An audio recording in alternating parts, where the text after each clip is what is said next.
Hello and welcome to ViveCrypto. I'm joined with Miriam and I am Steve. We have a bunch of interesting things to talk about, but first of all, let's get into Binance, which recorded $1 billion in profit this quarter, but also was hacked. What are your thoughts on Binance right now? Okay. Personally, I like Binance. I find it very easy to use. Yeah. I trust them to keep my money safe. Mm-hmm. I think the recent incident from the hack is a way for them to learn from their mistakes. I see them using their top programmers to just do a restructure of the security, the verification. I see this as a good thing for them to keep growing, keep getting better, and just keep being the number one exchange. Yeah, for sure. I see the vast profits in general in any new infant company is going to lead to a sea of thieves, a bunch of hacks, and I think that the amount of profit that they're making at such a low trading margin percent is actually shows the need for exchanges because all that money is being made in a down market right now. And I, regardless of the bad news on the hack, have to continue to stay bullish on Binance and KuCoin, the two large exchange coins right now. All right. Yeah. So second of all, Rumorville, Facebook to buy CoinBase. Now, this could open up a huge wormhole. And yes, what is your thought on Facebook maybe buying an exchange? All right. If Facebook were to buy CoinBase, that would mean huge exposure to the crypto market. That would bring more people in. That would be like, wow, this is the future. This is where we're going. This is really good. I would see a lot of people just adopting cryptocurrencies. So I personally believe that could be very beneficial for the crypto market. Yeah. My worry is with the centralization / the privacy features that Facebook has. Clearly, that's not really mixed with the cryptocurrency market. However, a move like this would pump the market in such a way, and yes, the exposure and the adoption would lead to a clear bull run, and you'd have to be in favor of them. Where I worry is Facebook ever to make a coin themselves because of, again, the privacy issues. Yeah. I really just don't think that would ever be able to succeed. Yeah. Well, that would kind of not really make sense with the way Facebook collects data and for how Facebook runs its company. Yeah. Now, here's a story that is just pumping through the headlines. 1,000 dead. ... Cryptos. Yeah, because, right, the cliffhanger, right? Yeah, And I want to know, when you see a headline like that being pumped through the news cycle, what do you think as an investor of crypto? All right, as an investor, the first thing that comes to my mind is how do cryptocurrencies projects work? Yeah. I see that in my personal research, I see that sometimes I find a project and I don't really see potential in it. I sometimes think they don't really bring that much anything new to the market, what's already out there. I think that's a killer for a project because there's so many coins out there. Yeah. So I think for one to succeed, they have to really be like, wow, that's like a really good idea. Yeah, it has to have kind of a breakthrough idea to get the hype behind it, to give it the attempt, to get the exposure, to give it the ability to actually succeed. Yeah. See, when I see all these dead cryptos, I think of any other business. I think of your most basic businesses, which were like a fast food chain. You have a million mom and pop burger shops. There's Bob's Burgers show is popular off of a mom and pop show. Everyone wants to have their own little business, build it up to something. The unfortunate thing is, when you have one business, in order to splay such a large business, yes, you need a great idea. It can't even just be a good idea. It needs to be almost a groundbreaking, great idea. Yeah. And I think a lot of people with good ideas sometimes think that their ideas are great. And it's easy to push themselves into starting something that, yes, is kind of almost doomed to fail from its inception. So even though there is a lot of companies dying, I believe that the few that will make it through will become giant companies bigger than Bitcoin is already. Yeah, I like to add, I also see a difference from the crypto market and public companies. Yeah. There's a huge difference because in cryptocurrencies, sometimes you don't really know what you're investing in.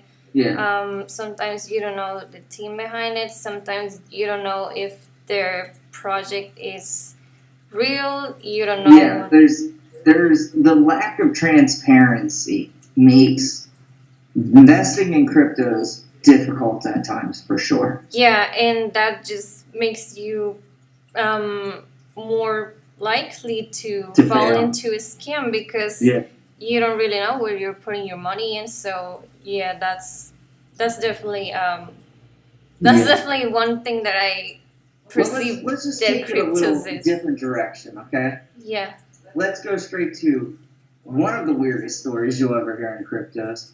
Sex workers are now using cryptos to create retirement funds. Okay. I'm almost at a loss of words right there. What do you think about that sort of situation presenting itself? Okay. That definitely means more growth to crypto. 91% of the industry right now is dominated by males. So wow. I think that's wow. Yeah, that's like just 91% dominated by males. Wow. Yeah. So obviously most of the time sex workers are females, so I think that's good. I think it's giving them more exposure. I think also the fact that they're investing for retirement means that they're gonna hold the coins long term. I think that's really great for us. There's no sort of retirement around the corner. They're long-term holders, incredibly bullish. I think that's a really interesting point you bring up about males dominating the marketplace. Yeah. And that being unfair. And I know it's a weird way to get some female exposure into it, but yes, you don't want males to dominate a marketplace. It's just nice in that weird sense to say, yeah, I absolutely agree. It's just nice to anyway, just bring more females to this because there's just like a huge gap between. Yeah, no, absolutely. And you don't want any sort of situation where at some point, even down the line, if adoption takes place, females look at cryptocurrency, that's something males use. That's not a good thing. Half the world is male, it's just females, my apology, and half is male. So, we want buyers in both markets. Yeah, we definitely. What I worry about, and I get a little frustrated, is we start to see this adoption line of company signing, and especially sexual pornographic companies. And yes, we don't really want to be porn coin, Bitcoin porn coin, not really where we're going. Yes, the overall sex porn market, Playboy has been valued at a ginormous, billions of dollars at a point, etc. However, the general exposure is good because we need general exposure. And I that's the only thing I can argue good. I don't want to continue to see this play out over a long period of years. If in 5 years we are specifically porn coin, I think we failed as a blockchain technology for sure. Now, Don't call it a comeback, but Satoshi Nakamoto says he is back, says he's writing a book. Do you buy this? Are you buying the book? What's going on? What do you believe on? I'm definitely buying the book. You're definitely buying it. He sold one. He's got one already. It all started from one chain. It all started from one sale of his book. All right, let's go. Yeah.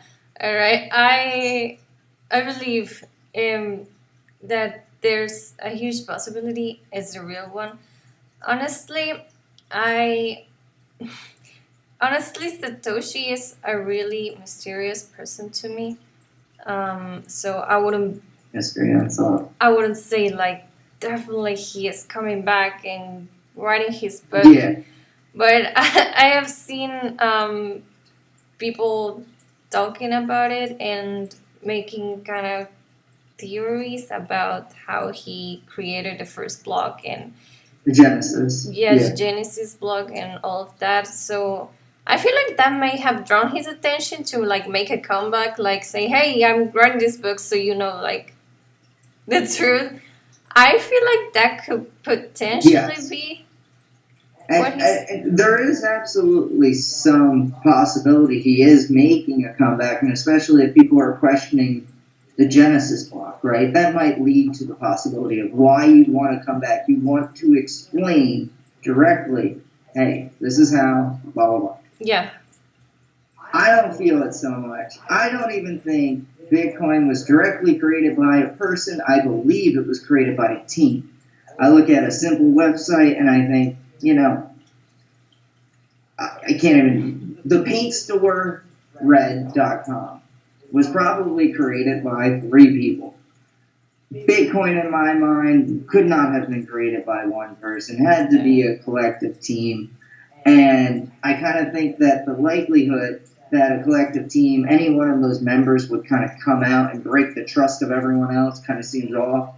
So I kind of just fall back on, if no one's going to claim him, I think a scammer is starting to claim him, and I think that's what we're getting right now. I think someone's writing a fake book, and I think we are I'm going to be buying that book too. So it's going to be 2 very unhappy campers when we read and we find out that there is nothing about the Genesis block. We have absolutely been scammed. We have nothing at the end of it. That's okay, because let's talk about what is real. From now to next week, are we going up? Are we going down? When we jump back on next week, are we going to be feeling happier or worse? What's going on? I think we're gonna be happy campers in this case. I think we're going up. If I were to bet, I would say we're gonna slowly over the months see an increase. So you see a trend? Yeah. Nice, steady trend, yeah. Yeah. I see. Yeah, I see us so going up. You're going on the higher. Okay. What I see right now is kind of we're going to see a bump in trading because a lot of people are preoccupied with seasonal activities, meeting up with families, friends, etc. It is the beginning of the summer. It is the first time to really go out and go enjoy the summer. Everyone's out of college, school, etc. I feel like this is a good time that people are kind of ignoring the market. I think this week we get a bunch of people either jumping in, jumping out, based off a lot of news that they kind of have missed this week. Okay. I think volatility would be high. I think that we either settle on the upside at 7,300 on Bitcoin or the downside below 6,300. I, however, am betting on a strong recovery at 7,300 at the end of the week. So next week we will be very, very happy campers. When we come back next week, please follow, comment, etc. ViveCrypto.